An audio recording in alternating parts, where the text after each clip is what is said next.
कपड़े धोने वाली बहू। शादी के पहले से ही विभा को कपड़े धोने का बड़ा शौक था। कभी नल के नीचे तो कभी तालाब के पास। अरे मेरी नीली वाली लुंगी नहीं दिख रही है।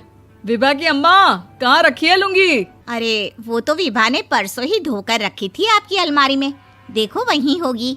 वो ना मैंने आज धो दी, मुझे लगा कि गंदी हो गई होगी। अरे कैसे गंदी हो गई थी? उसे तो मैंने पहना भी नहीं। हे भगवान, इस लड़की के कपड़े धोने की आदत से परेशान हो गया हूँ मैं। जितना तो घर में राशन नहीं आता, उससे कहीं ज्यादा डिटर्जेंट पाउडर का खर्चा है। इसकी शादी करवा दो, शादी जाए अपने घर में ही करे काम, फिर चाहे घर के कपड़े धोने हो या पूरे गांव के। हाँ ठीक बोल रही हूँ, देखता हूँ मैं कोई लड़का। वो दिन भी आ जाता है जब विभा को देखने लड़के वाले आ जाते हैं। लड़की मुझे अच्छी लगी। होने वाली सास कहती है, बेटी अगर कुछ पूछना है तो पूछ लो। वैसे तो हमारी लड़की बहुत ही शर्मीली है, जो बोल दो वो मान लेती है, इसे क्या पूछना होगा।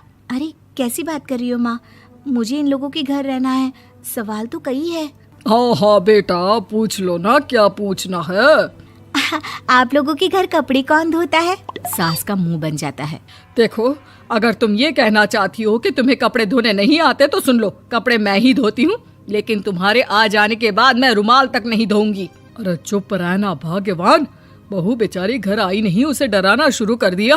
वो क्या है ना बिटिया, अभी तक तो ये कल्लू की माँ ही धोती थी, लेकिन अब तुम्हारे पापा तो दहेज में वॉशिंग मशीन देंगे ही।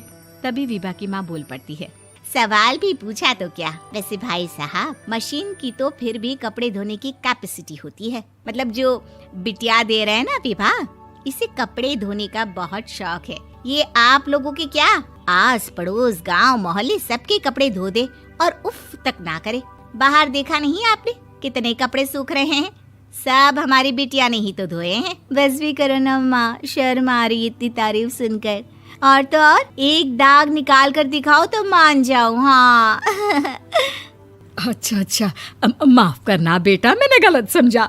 हमें तो रिश्ता बहुत पसंद है। और ऐसे जुड़ जाता है रिश्ता कपड़े धोने का शौक रखने वाली विभा का। उसकी शादी हो जाती है कोयला फैक्ट्री में काम करने वाले कल्लू के साथ। शादी के बाद अचानक विभा चिल्लाती हुई सास के पास आती है। सासू माँ, अरे सासू माँ कहाँ है आप? ये तो धोखा है, धोखा दिया आप लोगों ने मुझे। इसे ससुर के चक्कर के बारे में पता चल गया। अरे तो उसमें तुझे क्यों धोखा मिला है? अरे नल में पानी नहीं आता, कपड़े कैसे कब धुलेंगे? अच्छा, तू पानी नहीं आ रहा उसकी बात कर रही है। तो आपने क्या सोचा? कुछ नहीं।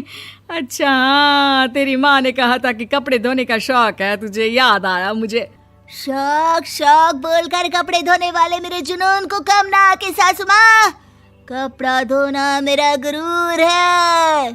तभी पति भी वहाँ आ जाता है। अभी मैंने इसे सनी देओल की फिल्म दिखाई है, उसी के डायलॉग मार रही है माँ। अच्छा सुन, साफ साफ बता रही हूँ, पानी सुबह 4 से 6 और शाम को 10 से 12 आता है, समझी? विभा टाइमिंग सुनकर हैरान हो जाती है। ये क्या भूतों का मोहल्ला है? सुबह 4 बजे उठकर कौन कपड़े धोता है? 4 बजे टंकी में पानी जाता है, फिर सारा दिन धोना ना, किसने मना किया?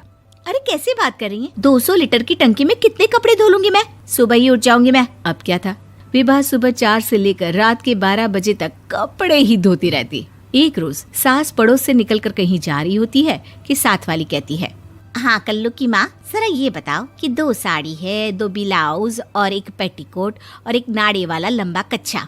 हाँ तो? अरे तो क्या, कितना लोगी धुलाई ये बताओ। धोबन दिख रहे हैं हम क्या? हमारे पति सरकारी नौकरी से अभी रिटायर हुए हैं और बेटा सुपरवाइजर है कोयला फैक्ट्री में। धोबन समझ रखा है हमें?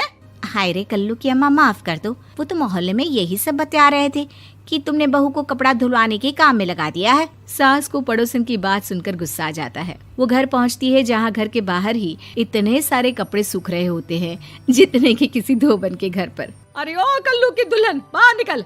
माँ जी यहीं आ जाओ, बाथरूम में चादर धो रहे हैं हम। अरे अभी हम धोते हैं, तुमको बाहर निकलो। ये आस पड़ोस वाले बोल रहे हैं कि हम बहू से कपड़े धुलवा कर उसे कपड़ा धोने वाली बना दिए हैं। अरे छोड़ो ना माँ जी, किन लोगों की बातों में आती हो?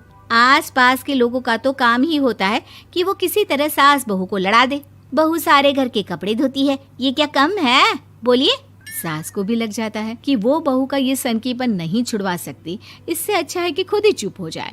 एक रोज सास और बहू मंदिर जाते हैं, जहाँ सास की साड़ी वहाँ खड़ी भीख मांगने वाली से मिलती है। माँ जी क्या बात है, आपकी साड़ी उस भिखारन से कितनी मिल रही है ना? हाँ हाँ देखो तो, दोनों की साड़ी मिल रही है। क्या बात है कल्लू की अम्मा, तुम खुद को तो अफसर की बीवी बताती हो और ऐसी सिंपल सी प्लेन साड़ी पहनकर घूमती हो। सिंपल और प्लेन नहीं है ये साड़ी। तो क्या सोने के धागे से फूल बने हैं? कुछ भी सासू माँ, कुछ भी। हाँ बने थे इस साड़ी में सोने के धागे से फूल। मेरे पति लेकर आए थे मद्रास से स्पेशली मेरे लिए 10,000 की। ताहे भाई साहब इस भिखारन के लिए भी सेम टू सेम साड़ी लेकर आए होंगे 10,000 की। सास उस वक्त तो कुछ नहीं कहती, लेकिन बहू के साथ घर आती है और अलमारी से एल्बम निकाल कर लाती है। ये साड़ी देख रही है, ये वही साड़ी है जिसे मैंने अभी पहना था। इस साड़ी में ये जो चमकदार फूल दिख रहे हैं ना, ये सोने के धागों से काढ़े गए हैं। लेकिन तू लोकल वॉशिंग मशीन ब्रश से घिस घिस कर सारे फूलों को निकाल कर साड़ी प्लेन कर दी। मुझे माफ कर दीजिए सासू माँ। और तो और, जब मैंने तुझे तेरी गलती के लिए कुछ नहीं कहा, लेकिन तूने तो सबके सामने मेरा मजाक ही बना दिया। क्यों? बहू को समझ में आ जाता है कि अब से उसका कपड़े धोना बंद।